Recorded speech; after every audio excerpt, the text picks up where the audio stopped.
The Ghostface mask is perhaps one of the most iconic costumes you will see every Halloween. Rubber white mask, black eyes, nose, and open screaming mouth. A face that looked like it was crying and screaming at the same time, topped off with that black hooded robe with fake tatters hanging on the arms. One might assume that was inspired by the famous Edvard Munch's painting, The Scream. But that's not the entire story. That's not exactly where the Scream creators got the costume from. Actually, the costume already existed before the Scream franchise was even created.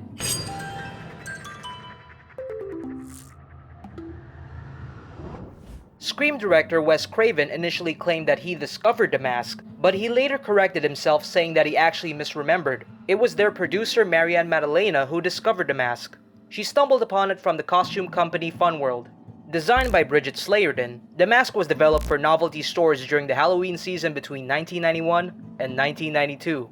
The Ghostface mask was part of a series called Fantastic Faces, with the final design approved by Funworld Vice President Alan Geller. The mask was actually known then as the Peanut-Eyed Ghost.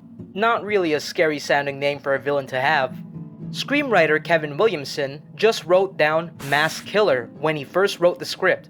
Nothing about what the mask actually looked like. He has said, "No one could agree on a mask, and I remember we were in a location scout, and we found Ghostface in a box of stuff in a garage.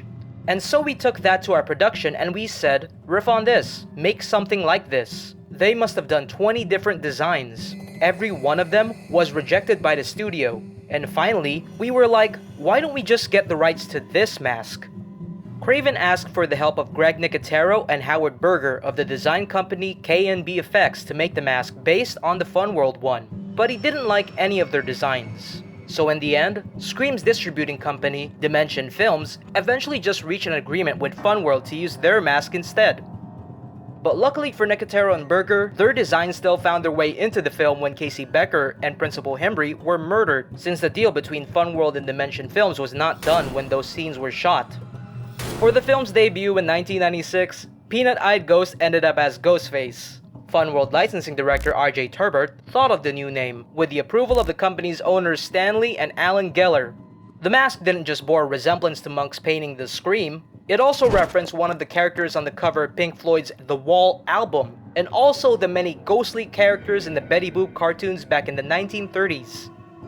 Later sequels had slight variations on the design of the mask. Scream 2 slightly changed the shape of the eyes and gave it an indented chin. Scream 3 had a plainer white version, while Scream 4 returned to the original Ghostface design, but was made with thicker rubber and coated with a pearlescent finish. Other than the mask, the iconic hood and cloak were actually going to be white at first, since white was their entire motif for the costume, but Maddalena intervened and felt that black would work better. The franchise probably wouldn't have been as scary if the killer ran around looking like Casper the Friendly Ghost.